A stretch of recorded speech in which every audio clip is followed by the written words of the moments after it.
Present और future stars से भरी हुई आईपीएल टीमों की जब बात होती है, तुम्हारे जहन में सबसे बड़ा ख्याल मुंबई, लखनऊ या बेंगलोर का आता ही है। तो साथ ही गुजरात भी इसी लिस्ट का हिस्सा है। 2022 से अभी तक लखनऊ के मुकाबले, यहाँ तक कि बड़ी बड़ी टीम्स के मुकाबले गुजरात टाइटंस ने अच्छा प्रदर्शन किया है। गुजरात ने अपने पहले आईपीएल सीजन में ट्रॉफी जीती और उसके अगले साल वो रनर अप रहे। हालांकि पिछले साल टीम की कप्तानी शुभमन गिल ने संभाली और टीम का कुछ खास प्रदर्शन रहा नहीं। और जब इस साल रिटेंशन का नंबर आया तो सबको लगा था कि शुभमन गिल गुजरात की पहली प्रेफरेंस होंगे, लेकिन ऐसा हुआ नहीं, क्योंकि गुजरात ने शायद हैदराबाद की आज से 4 साल पहले वाली गलती देख ली थी, जब उन्होंने रिटेंशन की पहली वरीयता राशिद खान को नहीं दी थी तो राशिद खान ने टीम छोड़ दी थी। इसलिए राशिद जैसे प्लेयर्स को अपनी टीम में बनाए रखने के लिए गुजरात ने उनको 18 करोड़ के साथ पहली रिटेंशन दी, जबकि कप्तान शुभमन गिल को दूसरी। इन दोनों के अलावा साई सुदर्शन, राहुल तेवतिया और शाहरुख खान गुजरात की टीम में रिटेन रहे। अगर रिटेन खिलाड़ियों में देखें तो शुभमन के तौर पर एक अच्छा ओपनर, साई सुदर्शन के तौर पर एक अच्छा top and middle order batsman, Rahul Tewatia और शाहरुख खान के तौर पर फिनिशर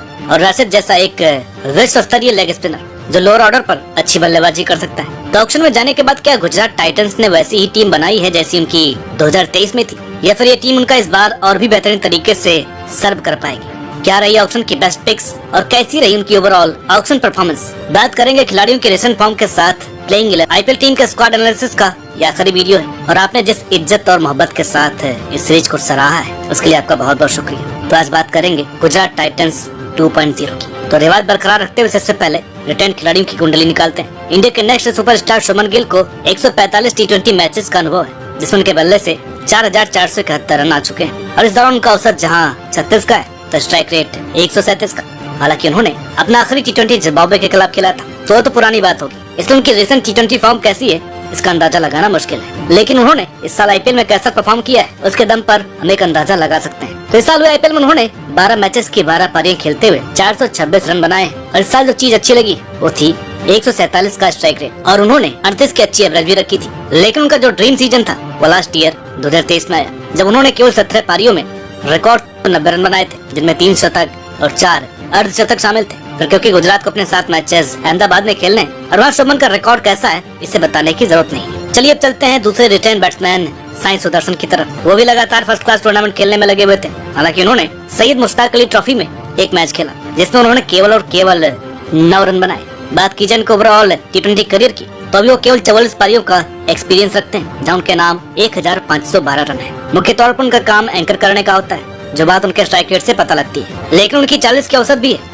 जो बताती है कि उनको लंबा खेलना आता है। उनके लिए पिछले दोनों आईपीएल सीजन अच्छे रहे हैं। इस साल उन्होंने 12 मैचेस में 527 रन बनाए हैं, जिसमें 1 शतक भी शामिल है और उसका औसत 47.9 का रहा है, जबकि उन्होंने इस बार अपना स्ट्राइक रेट 141 का रखा है। वैसे भी अगर उनकी ओवरऑल आईपीएल करियर की बात करें तो 25 मैच, 1034 रन, 47 का औसत और 140 का स्ट्राइक रेट। महत्वपूर्ण मैचों में अपनी 6 हिटिंग एबिलिटीज की वजह से नाम कमाने वाले राहुल तेवतिया के पास 154 टी20 मैचेस का अनुभव है, जहाँ उनके बल्ले से 2008 रन अभी तक आ चुके हैं और उन्होंने 92 पारियों में 69 विकेट भी हासिल किए हैं। बात की जाए इनके हालिया फॉर्म की तो उन्होंने जम्मू कश्मीर के खिलाफ 14 नॉट आउट, हिमाचल के खिलाफ 10 नॉट आउट, झारखंड के खिलाफ 8, यूपी के खिलाफ 19।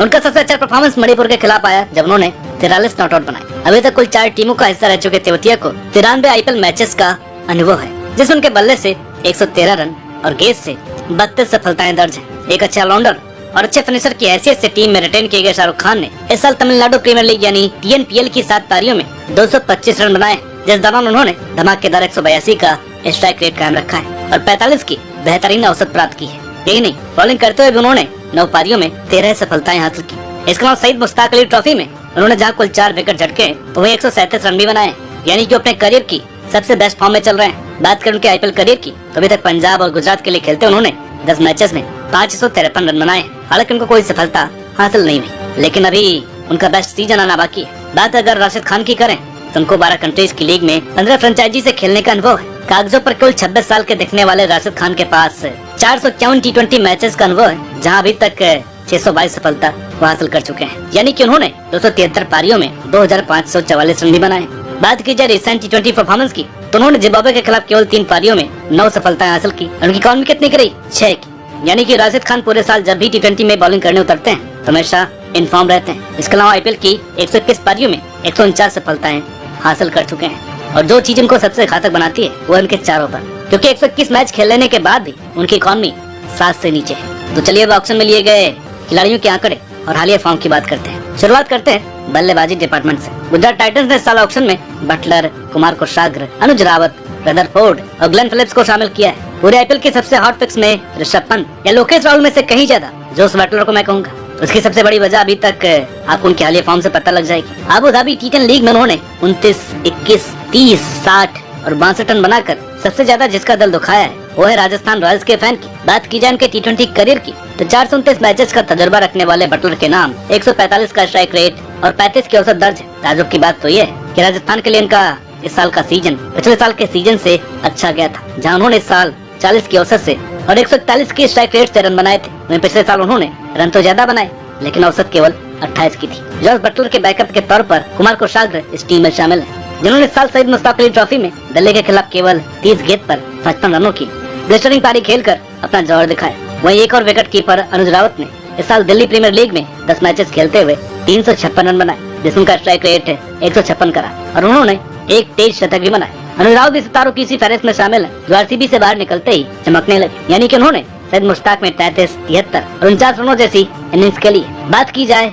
ग्लेन फिलिप्स की तो उनको भले आईपीएल की वेबसाइट में प्रॉपर बैट्समैन दिखाया हो, लेकिन सभी जानते हैं कि किफायती बॉलर और इस वक्त के सबसे बड़े फील्डर है। 253 मैचेस में 32 की औसत, 141 का स्ट्राइक रेट हार्ड हिटर का तमगा देता है। चलिए बढ़ते हैं बॉलर्स की तरफ। तो इस साल क्योंकि बॉलिंग तरकश में रबाडा, सिराज, प्रसिद्ध कृष्णा, जिलाल कौरजी और ईशांत शर्मा जैसे बड़े बॉलर शामिल हैं, तो देर किस बात की, चलिए इनकी कुंडली भी खोलते हैं। 211 टी20 मैचों का अनुभव रखने के साथ किंग्सो रबाडा के नाम 264 विकेट दर्ज है। बात करें उनके आईपीएल करियर की तो 80 मैच खेल चुके रबाडा अभी तक 117 विकेट ले चुके हैं। आरसीबी से अपनी लॉयल्टी का खामियाजा भुगतने वाले मोहम्मद सिराज के पास 141 टी20 मैचों और 93 आईपीएल मैचेस का तजुर्बा है, जिसमें उनके नाम क्रमशः 160 और 93 सफलताएं दर्ज है। इस साल उन्होंने आरसीबी के लिए 14 पारियों में 15 विकेट लिए थे, लेकिन नौक इकॉनमी उनके बाहर होने की वजह बनी। पिछले 2 आईपीएल सीजन मिस करने वाले प्रसिद्ध कृष्णा 82 टी20 मैचेस खेल चुके हैं, जिसमें उनके नाम 81 विकेट दर्ज है। 51 आईपीएल मैच खेल चुके कृष्णा क्या इस बार गुजरात की नैया पार लगा पाएंगे? टीम में एक और अच्छे फॉर्म खिलाड़ी जिलाल कौरजी जो केवल 64 टी20 मैचों में 86 सफलताओं का तमगा हासिल कर चुके हैं। हालांकि मुंबई के खिलाफ खेलते हुए वो अच्छे खासे महंगे साबित हुए थे। गुजरात के फास्ट बॉलिंग की कमान ईशांत शर्मा के हाथों में होगी। 36 वर्षीय ईशांत शर्मा 6 आईपीएल टीम्स के लिए 110 पारियों में 92 विकेट हासिल कर पाए हैं। उन्होंने 15 साल के आईपीएल करियर में केवल 2 ही बार सारे मैचेस खेलने हैं, वो भी साल 2013 में एसआरएच के लिए और साल 2008 में केकेआर के लिए। बाकी बच्चे गेंदबाजों में मानव सुथर, गोनू ब्रार, कुलवंत केजरोलिया गुजरात टाइटंस का हिस्सा बने हैं। चलिए अब ऑलराउंडर्स के बारे में जानकारी जुटाते हैं। निशांत सिद्धू, महिपाल लोमरोर, वाशिंगटन सुंदर, अरशद खान, जयंत यादव, करीम जन्नत को इस साल गुजरात ने ऑक्शन से उठाया। रोहतक के निशांत 26 मैचों में 460 रनों और 70 विकेट्स के साथ अपनी मजबूत दावेदारी पेश कर रहे हैं। वही महिपाल लोमरोर को 107 टी20 मैचेस खेलने का अनुभव है, जहां उनके बल्ले से 2137 रन भी आए। वाशी सुंदर को हैदराबाद द्वारा रिटेन न किया जाना समझ से परे था, क्योंकि इनके पास 147 टी20 मैचों का अच्छा खासा एक्सपीरियंस है। वही 60 आईपीएल मैचेस भी खेल चुके हैं, जहां उनके नाम 27 विकेट और 378 रन भी शामिल हैं। सबसे अच्छी पिक अफगान ऑलराउंडर करीम जन्नत रहे, जिनके पास 156 मैचों में 7 की इकॉनमी के साथ 117 विकेट दर्ज है। साथ ही 135 के स्ट्राइक रेट के साथ 2438 रन भी शामिल हैं। हाल ही में जिम्बाब्वे के खिलाफ 54 रनों की उनकी नाबाद पारी ने उनको क्रूशियल मोमेंट पर एंकर करने की स्किल को बखूबी दर्शाया। उनके अलावा मोहम्मद अरशद खान ने इस साल लखनऊ के लिए अच्छा खेल दिखाया था और सईद मुश्ताक अली ट्रॉफी में उन्होंने 3 पारियों में 7 विकेट लिए, जिसमें मेघालय के खिलाफ 5 रन देकर 3 विकेट उनका बेस्ट रहा है। वही बल्ले से उन्होंने मिजोरम के खिलाफ केवल 7 बॉल्स में नाबाद 22 रन बनाए। तो बैटर्स, बॉलर्स और ऑलराउंडर्स का डेटा डिस्कस करने के बाद जैसा कि हम करते आए, तो चलिए प्लेइंग 11 बनाने की कोशिश करते हैं। ओपनर के लिए बिना किसी संदेह के शुभमन गिल और जॉस बटलर। नंबर 3 के लिए साई सुदर्शन, नंबर 4 पर Glenn Phillips, Rahul Tewatia, Shahrukh Khan, Washington सुंदर, रशद खान, किंग्सो रबाडा, ईशांत शर्मा और मोहम्मद सिराज। अब टीम के स्ट्रॉन्ग पॉइंट्स को देखें तो गिल और बटलर फिर साई सुदर्शन के रूप में top order power play batting मौजूद है। इसके साथ ही उनकी मिडिल ऑर्डर बैटिंग में भी कोई कमी नहीं दिख रही। ग्लेन फिलिप्स, राहुल और शाहरुख मिडिल ऑर्डर में मोर्चा संभालने वाले हैं। इसके साथ ही अच्छी पावर प्ले बॉलिंग और मिडिल ऑर्डर बॉलिंग गुजरात को इस साल ट्रॉफी का एक मजबूत दावेदार बना रही है। टीम की सबसे बड़ी कमजोरी है डेथ बॉलिंग, क्योंकि सिराज का डेथ बॉलिंग में अनुभव उतना अच्छा नहीं रहा है। इसके साथ ही फिनिशर के लिए भी गुजरात संघर्षों में घिरी देख सकती है। तो ये गुजरात टाइटंस की टीम एंड स्क्वाड एनालिसिस। इसी के साथ आईपीएल की सभी टीमों का एनालिसिस पूरा हुआ है। हमने सभी टीम्स के महत्वपूर्ण प्लेयर्स के डेटा रिकॉर्ड को आपके सामने रखा और उसके बाद जाकर के प्लेइंग 11 बनाई, ताकि सब्जेक्टिविटी कम से कम हो सके। तो सीरीज को इतना प्यार देने के लिए आप सभी का बहुत बहुत धन्यवाद। जल्दी मिल रहे हैं चैंपियंस ट्रॉफी के डेटा के साथ। जी हाँ, चैंपियंस ट्रॉफी की स्क्वाड आने वाली है और एक एक करके हम सभी टीमों पर डिस्कस करने वाले हैं। मिलते हैं आपसे अगली वीडियो में, तब तक के लिए नमस्कार।